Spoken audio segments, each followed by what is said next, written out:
Welcome everyone to another episode of Lost Conversation. I'm here with my co-host Dave. Hey there. We're doing the 1988 World Series.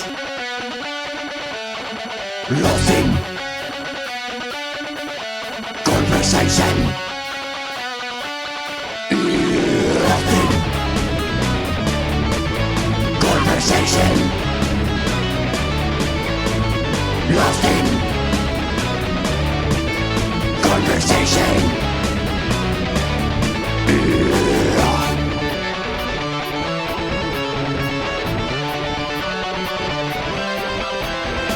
Lost in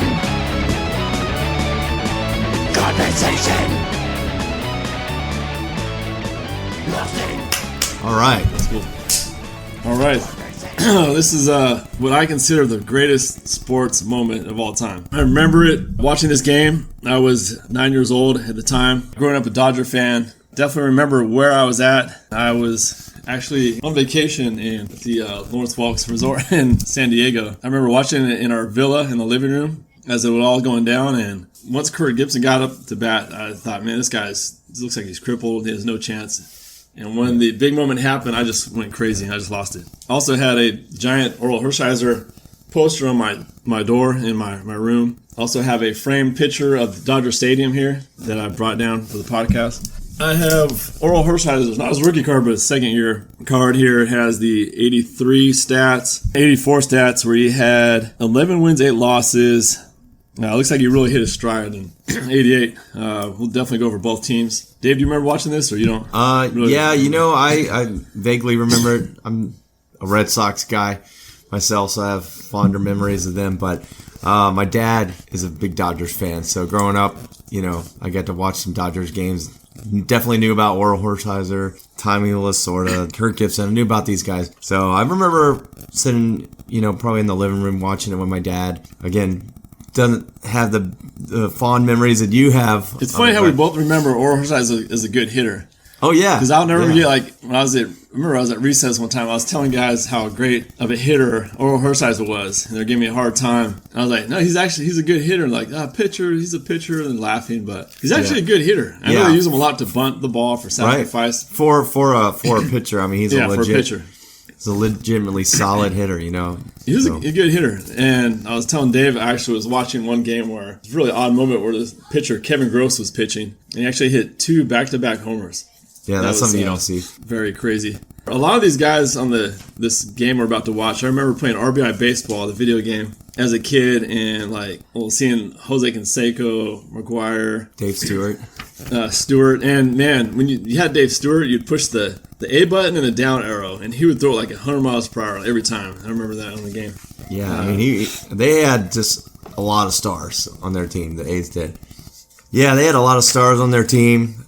Again, they were the favorite in this matchup here against the Dodgers. So, anyway, I'm going to start talking a little bit about the Oakland Athletics and what they're all about, and kind of lead up into this game. And then Clay's going to tell us a little bit about the Dodgers. Yes. So it's the 88 World Series. It's the 85th Major League Baseball Championship Series. Best 7, just like usual. You got the A's in the American League against the National League champ Dodgers. The Dodgers end up winning the series in 5 games against the heavily favored A's. Kirk Gibson, this series is really known for this pinch hit, walk-off home run hit by outfielder MVP, National League MVP, Kirk Gibson.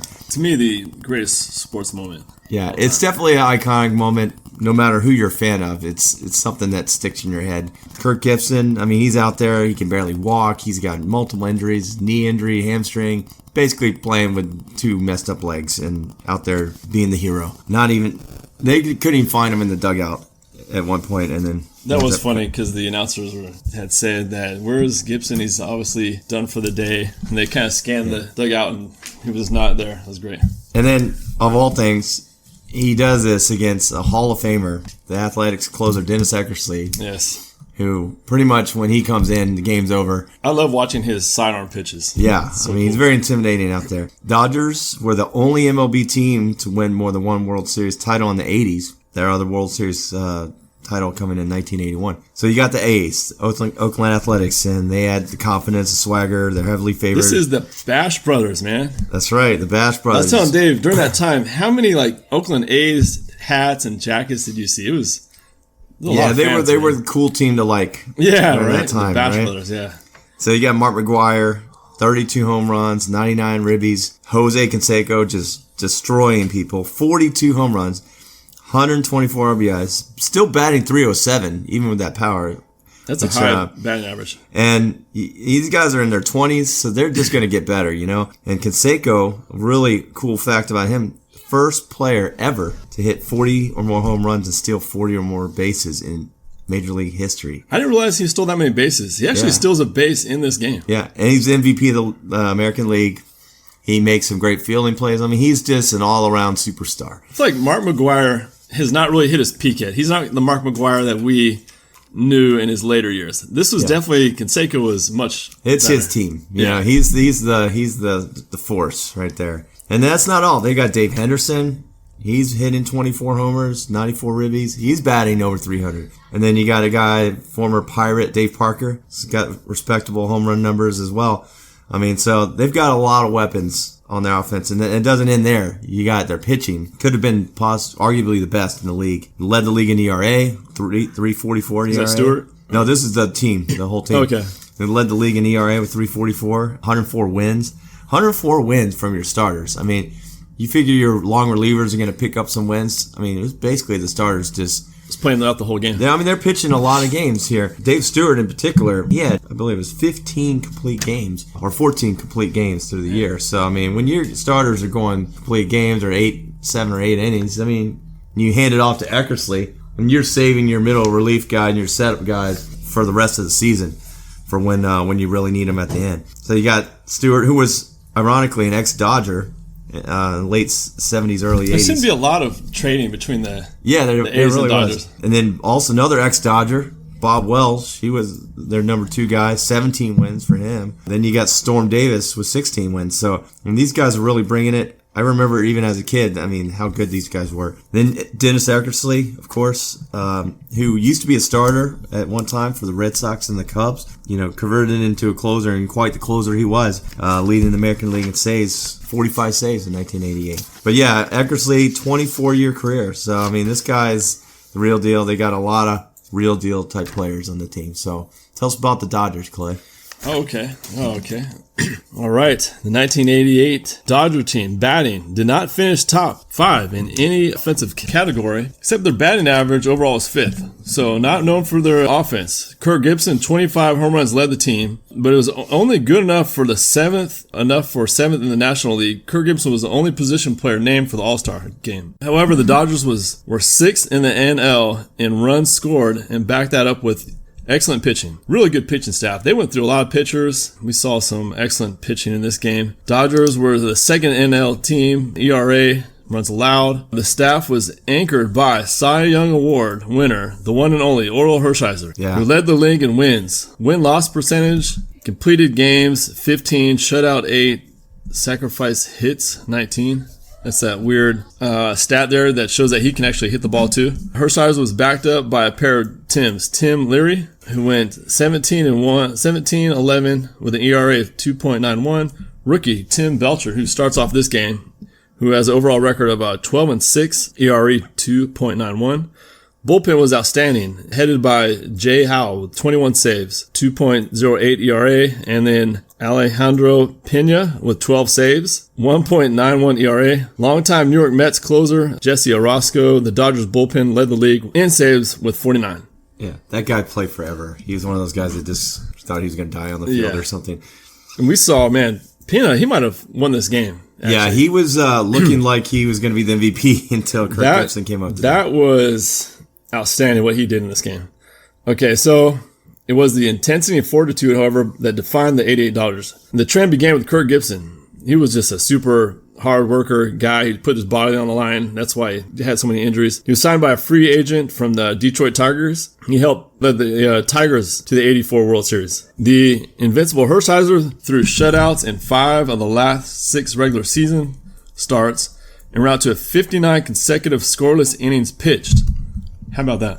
Yeah. Impressive, I mean, that I just remember that as a kid and just being in awe, and even more so today. I mean, that's like 6-7 games of just nothing. I really liked Oral Hershiser as a person too. I remember him being like a really just devoted Christian, really nice guy. Yeah, he was a likable guy, you know. So he break the mark held by former Dodger great Don Drysdale. Hershiser would dominate the Mets in the NLCS, with Gibson hobbling through on bad knees and a bruised hamstring, but would produce a memorable, if not the greatest, at-bat in Game 1 of the World Series. Well, that's how he hurt himself, like even more so, to the point where he couldn't play start this game because of his knee on a slide in the NLCS. So wasn't looking good. So these Dodgers, who out-hit, out-muscled, out-pitched the seemingly unbeatable A's, incredibly winning the World Series 5 games, outscoring the A's 21-11, bringing the Dodgers their 6th World Series championship. Although Gibson's home run has been an iconic World Series moment, the series MVP Oral Hershiser, who capped a dominant 88 season in the World Series, shut out the A's in Game 2 and pitched a 2-run complete game, indecision 5 victory. Oral Hershiser, I would say he definitely is the one that took him. Yeah, he's the driving force. I mean, the way he ended the season, 5 out of 6 shutouts. I mean, that's unheard of. I mean, so me and Dave were enjoying the opening to the game where they had Nancy Reagan doing her "Just Say No" campaign. Yeah, kind of brings you back in time. All the old commercials, the stonewashed skirt, yeah, the girl's wearing, the jeans skirt, yeah, the Heartbeat of America Chevy commercial. Yep. Just so you can hear the Nancy Reagan "Just Say No" campaign. I'll play the clip here. Ladies and gentlemen, the First Lady of the United States, Mrs. Nancy Reagan, and the Commissioner of Baseball, Mr. Peter Uberon. Ms. Reagan, we're so pleased that you've come to throw out the first pitch. It's your fight against drugs that's helping kids throughout America, and we'd like you to take this time to give your message to the kids in America. Thank you, Peter. I'm delighted to be here to help Major League Baseball salute the Just Say No program. I know it seems like such a simple message, just say no, but it's an important one. There you go. Just say no. It's an important message. Yes. Back then, it seems like all the commercials, cartoons had these positive messages. It was America, baby. You had to, everything was a lesson learning. You'd watch G.I. Joe, you'd learn not to play the matches. Knowing is half the battle. It's half the battle. Yeah. That's what I'm talking about. The announcers. So we had Vin Scully. Yeah, and Joe Garagiola. Vin Scully, excellent announcer. I feel like I grew up with him, watching all the Dodger games that would come on the TV. He just retired last year, actually. Yeah. He's so good. He's the voice of the Dodgers, and it's fitting that he gets to announce them in the World Series here. So in the beginning, they're interviewing Dave Stewart and Tim Belcher. They both had played with the opposite team, so it's interesting. And then seeing Nancy Reagan's first pitch was... that was quite the first pitch. She did not...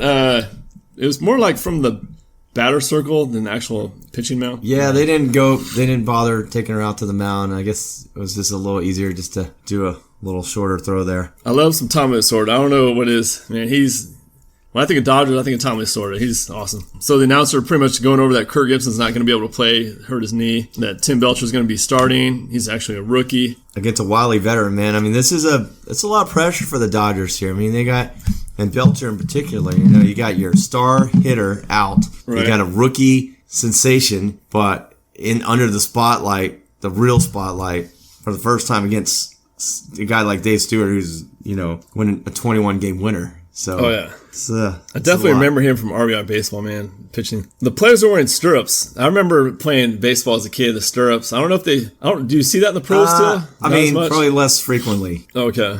I got the first at bat when Jose Canseco. That's when I started taking notes. Just seeing him go up there, it's exciting. You don't know if he's going to nail it or what's going to happen. And this guy seems like he's always swinging for the fences. And when he misses, that bat is going like all the way around. Yeah. So Canseco comes up and first at bat, hit by the pitch. And you had to watch the replay to really see it, but he ends up getting hit in the arm. And I think the announcer mentions that he could hit a home run with his arm because it's so big. Lasorda actually runs out there on the field and tries to say it actually hit the bat, but when you watch the replay, it definitely hits like his bicep area. Yeah. Belcher, just right there in the first inning, that sort of started the ball rolling for the A's. Belcher was in pretty big trouble there. You got Dave Henderson up next. And you have Dave Henderson, then Mark McGwire right after him. So Henderson gets in there. He gets a single. Mark McGwire walks, and you got the bases loaded just like that. The announcers are giving him a hard time. He's throwing a lot of high 90s stuff, but he's not throwing curveballs. He's just kind of throwing just down the pipe. Well, there. he hasn't really developed his curveball yet, and the way they would like. And he's a hard throwing pitcher, and he's not fooling anybody out there. It's funny it's odd to see how skinny Mark McGwire is compared to his later years. Yeah, and he's still a big guy, but I mean nothing like the giant that he is later. So the first inning, bases are loaded, 2 outs, and Dodgers they get out of it. They get out of the situation there. It could have been dangerous, but they're actually able to get out of the inning. And then, so you have Steve Sax coming up for the Dodgers, and very first pitch, it's just real obvious. They're just going right at him. They hit him with the ball. The umpire gets out there and gives Dave Stewart a warning. Yeah. And you know, this is baseball. This is what they do. I don't understand why they do this, but they always have and they always will. It's just the unwritten rule of baseball. And that would come back to bite him here, as we'll see. Me and David found interesting this Mickey Hatcher guy. Yeah, he's in there because of Kirk Gibson not being in the lineup, actually. So, and that guy had a lot of charisma, and he played hard the whole time. He's kind of an oddball. I mean, he's pacing in the dugout. He won't sit down. He gets walked, and he runs like sprinting to first base. I've never seen a guy sprint from walk like that. Well, this guy ends up being sort of a hero in this game himself. Oh, yeah, if it wasn't for this. So he's at bat, and he hits a home run with Steve Sax on base. So, yeah, there you go. 2-0 Dodgers.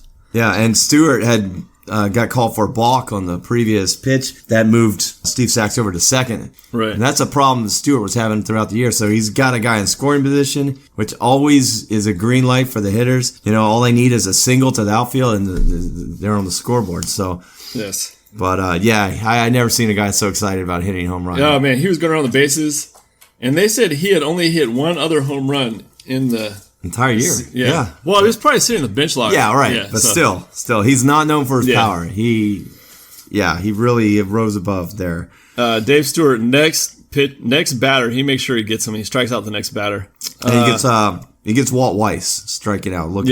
He was not known for being quite the hitter. He's a great shortstop, but not. He's a rookie here too. So Walt Weiss gets up and he's struck out by Tim Belcher for the Dodgers. The really weird moment where Tim Belcher actually walks Dave Stewart. Yeah, that was a really real blunder on his part. He's really he walked the pitcher. He can't, and a guy who's not really getting to hit all year. Dave Stewart. This is before interleague play where these guys are actually getting a chance to hit. Dave Stewart is. Yeah, he is a former Dodger, so he's hit before, but not this year. He hasn't. Tim Belcher's not playing well. The first inning, they were in a dangerous situation. They just got out of it, and now, I mean, he's walking the pitcher. He's and then not the next guy he throws behind Carney Lansford. Oh, he actually threw behind him. That's right. Yeah, and ends up walking him. So he's really erratic out there. At this point, the bases are loaded, and Jose Canseco's up to bat. Well, before that, he actually he does get a much needed strikeout of Dave Henderson. That was one he. Oh yeah, I actually have that on my notes here. Big strikeout on Henderson. Yeah, kind of one he had to have, but then none of that really mattered. He did strike out Henderson. That's right, and then. Wow, big time moment here. Grand slam home run by Jose Canseco. Yeah, that pretty much knocked Belcher out of the game right there. It went over center field, and the announcer said he hit it out like he used a 2-iron. Like it was just kind of almost line drive. Hit the camera, not. Give that cameraman some credit, man. He didn't flinch, man. He was out there and wanted to make sure he got a good shot. So right there, it's 4-2. 4-2 after 2 innings. Belcher's out of there, and. Now you're the Dodgers, and you got to think, well, I'm basically at a crossroads here. I'm in the top of the third. Do I bring a starting pitcher in? Do I bring my reliever? So they decided to go with the starter, Tim Leary. So yeah, it was a good move. It's good. It paid off there. All the Dodgers pitched really well after that, I thought. Yeah. To the 4th inning at this point. It's Jose Canseco's 3rd at bat, and he actually gets a base hit this time. The pitcher, someone was on second at this point, and the pitcher almost picks off the runner at second. It looked really, came up short, but they almost threw him out there. Yeah. Yeah, the Dodgers, I mean, both teams really started settling into the game after the first few innings. I mean, a lot of hit batsmen and some bad pitching decisions going on, and then both teams really settle it down, and it's You're getting some 1, 2, 3 innings. Stewart starting to get in command. A batter was actually ruled out because he ran inside the baseline when going to first That's right. in Yeah. this inning. And this is the inning, the fourth inning, where Jose Canseco actually steals second base. Yeah, and it really Mike Scioscia kind of blew it. I think he saw him going for the steal, and he kind of tried to throw it before he had the ball secured, and He threw it was it an easy to- steal. From his angle, he threw it a little to the left of second base. But it was... Well, he didn't catch there. it cleanly. I mean, he kind of mishandled the ball before he even threw it, so he didn't really have a chance. So We're in the fifth. It's still 4-2 at this point. Jose Canseco flies out. And then the announcer was saying it was unfair that Dave Stewart had a curveball thrown to him and he struck out. yeah, That was you know, funny. I mean, what are these guys going to do? You know, have pity on these guys? I mean, it's like Cobra Kai. How's that out there. unfair? How's that? No, Oh, no Cobra mercy. Kai? It's like Cobra Kai out there. Explain no to mercy. the audience what the Oh, Cobra I'm sorry. Kai Yeah, is. Cobra Kai for the layperson. For anybody who knows the Karate Kid, you got Ralph Macchio, Johnny John, Danielson. Danielson against Johnny, who's in the bad side, Cobra Kai, and I've seen the first 2 episodes. I really like it. yeah, they have a new program called Cobra Kai, which is them present day, and I'm not going to go into it now, but I have a feeling we'll be revisiting that at some point. There's actually a video you can watch where it makes it look like Johnny was kind of the innocent one and Daniel was actually the bully. Yeah. I gotta say, I'm Team Johnny now. Yeah, So, Team Johnny, man, right here. Team Johnny. That's right. Both Team So, Johnny, audience. you'll No understand mercy. why. Just watch it. Yeah, so no mercy. He threw the curveball and he struck out Dave Stewart. I don't know why they thought that was unfair. Yeah. They actually talked about steroid use a little bit here, which I thought was funny because we all know these guys are juicing at this point. Yeah. And, you know, even then, it looked like Jose Canseco is just huge, man. His arms are Yeah. big as my legs. And they were saying man. how skinny he was not too long ago. Yeah. And it's funny how the announcers say, oh, it's so unfair that they accuse him. And Jose is going on there saying, just, If anybody saw Falls. Mark McGuire in this game and then fast forward, Oh, yeah, come on. 5 or so years, Laney Dykstra, another guy, played for the Mets. He was skinny as a rail, and then he ends up looking like Popeye when he played for the Phillies. I mean, some of these guys, it was real obvious. And I will say that steroid era made it real exciting to watch baseball, though. Sammy did. Sosa, Mark McGuire, those guys got to the plate. Just yeah, Barry Bonds. I mean, these guys, rocking it, it's man. like they're afraid to pitch to these guys. I remember Barry Bonds one time got walked with the bases loaded because they were so afraid to pitch to him. I mean, they'd yeah. rather just give up a free run. I mean, we all know that Yeah. these guys were juicing. Yeah. But it made for good entertainment. It did. I can see allowing a sport like baseball, right? It's not a contact sport. There's no, people aren't, running into each other, not hitting each other. But if it's something like the UFC or boxing or, or football where people are actually running into each other and it's contact, Yeah, right. then I can see regulated. But baseball, let them. I mean, Let if him you juice it got up, let him if you've got let him Roger run. Clemens and Barry Bonds facing off against each other, both abusers, right? Or, Yeah, I mean, we know it now. I mean, it's okay, funny to see it- them on TV it's acting like they didn't do it. it's like, okay, so would you rather have them at their best going up against each other, or not quite at their best and still at an even playing field? How exciting was it when Sosa and McGuire were going for the home run record and seeing one of them get up to play, man? You just had to watch It it. was must see TV. You know? Gosh, that was so exciting. Yeah. So, Okay. Well, I so- feel like we got a little off topic. Yeah, It's, that's cool. it happens. So back to the game. We're in the 6th inning now. Okay, we're going to the 6th inning. Mike Scioscia ends up in a key spot here. The Dodgers were lucky to have him and then following up by Mike Piazza. So Yeah, really good right, catching. right. So Scioscia comes in, and there's 2 on with 1 out in the bottom of 6. You got Mike Marshall, longtime veteran player. He gets in there with a single, followed by Shelby with a single. The crowd was going crazy here when Mike Scioscia gets up to bat. I put that. Yeah, I mean, he ends up with a big RBI single here and cuts the lead to 4-3. Great hit by Scioscia right here. He gets the runner home. So now it is 4-3. But then Dave Stewart, he's not going to go down easy, so he's going to come back, throw the right pitches. Carney Lansford steps on third, throws first, bam, double play, inning over. Yeah, that So- was. Then they made it look easy too. So double play, 7th inning. But Dave Stewart's still pitching. He's pitching good. Dodgers are back to the starting lineup. Well, Steve Sachs eventually gets on base, and he's still second. Yep.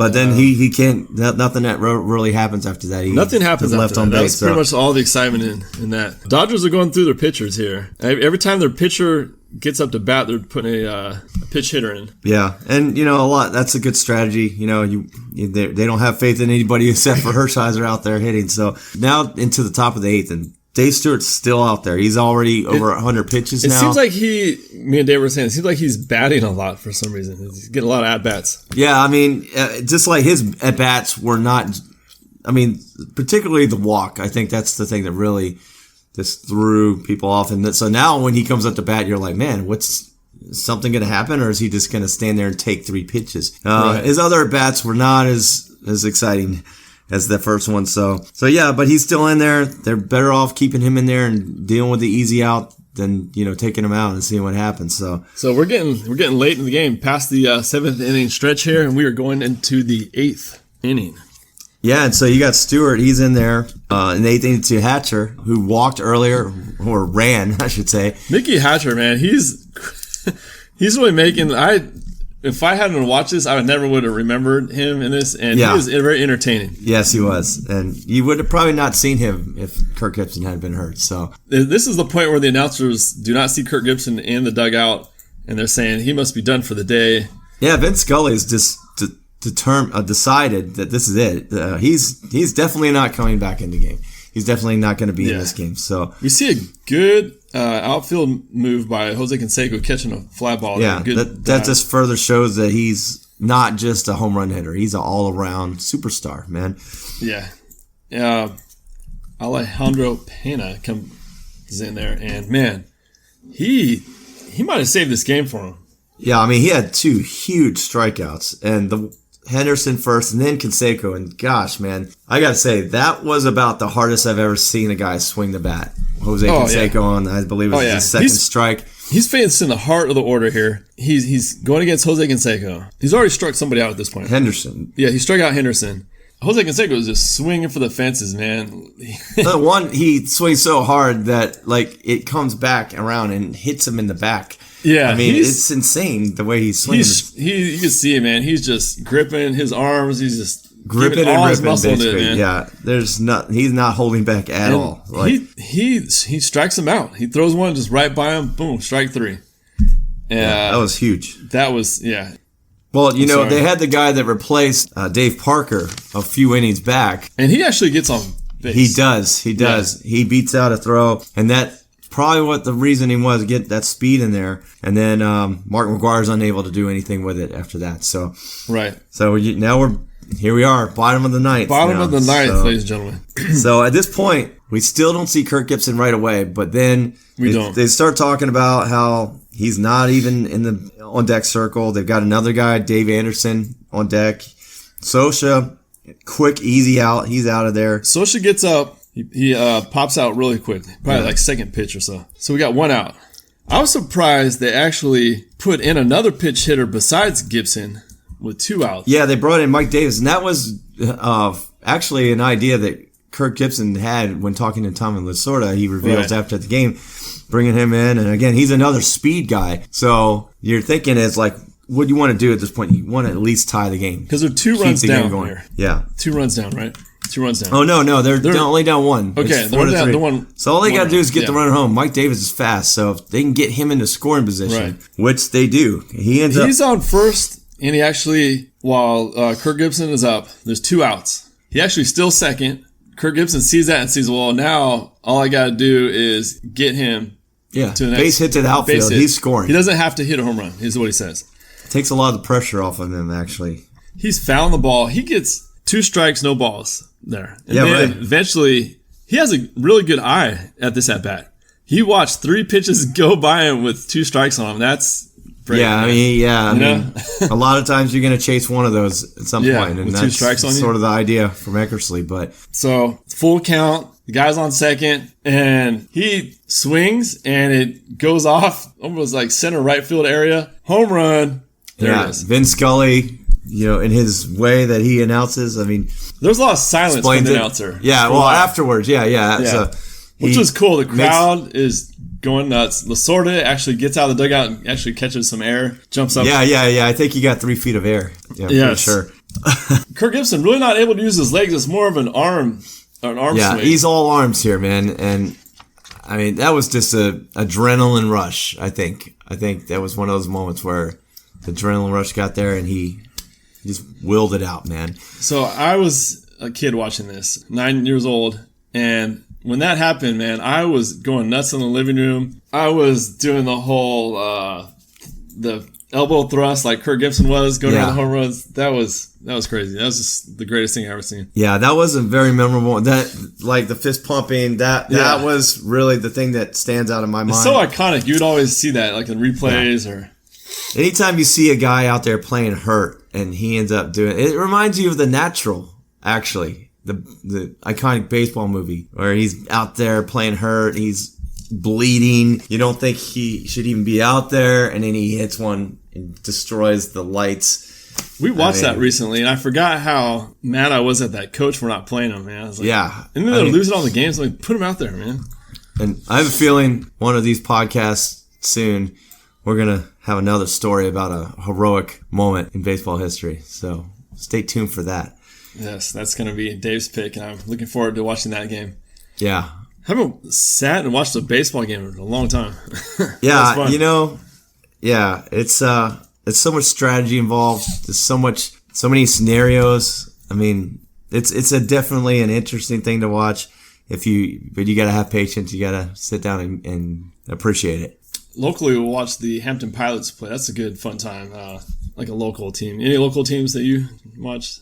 Honestly, I've never actually seen any of the minor league teams or any Coastal Plain League teams or anything like that. I've only really seen the Red Sox play. I've saw them in Philadelphia a few times. I saw the Nationals play. Up in my area. That was neat. I've been to Dodger Stadium and I watched the game. Okay. And I've also been to Candlestick Park and watched the Giants game. Oh, nice. And my mom got an autograph from Jose Uribe. Oh, really? Oh, yeah. Okay. Wow. Yeah, I've been to 2 professional baseball games. Yeah, there's nothing like going to a baseball game. I'd say of all the sports, that's probably the best one to see live. And I remember we left in the 7th inning, and as a kid, I was so upset. But now as a parent, I understand, to beat the traffic. But I was like, man, I wanted to stay to watch this. I was like, come on, 3 more innings. Yeah, so, but I'll yeah. Go ahead. Go ahead. Sorry. Oh, go ahead. You go right ahead, sir. Well, I'll go ahead and end this by playing the audio clip of Kirk Gibson hitting the home run. All right. Hey, I'm down for that. So stay tuned for us next time. Thanks for listening, everybody. All right. Take it easy. Second base with 2 out. Now the Dodgers don't need the muscle of Gibson as much as a base hit. And on deck is the leadoff man, Steve Sax. 3-2. Sax waiting on deck, but the game right now is at the plate. High fly ball into right field. She is gone.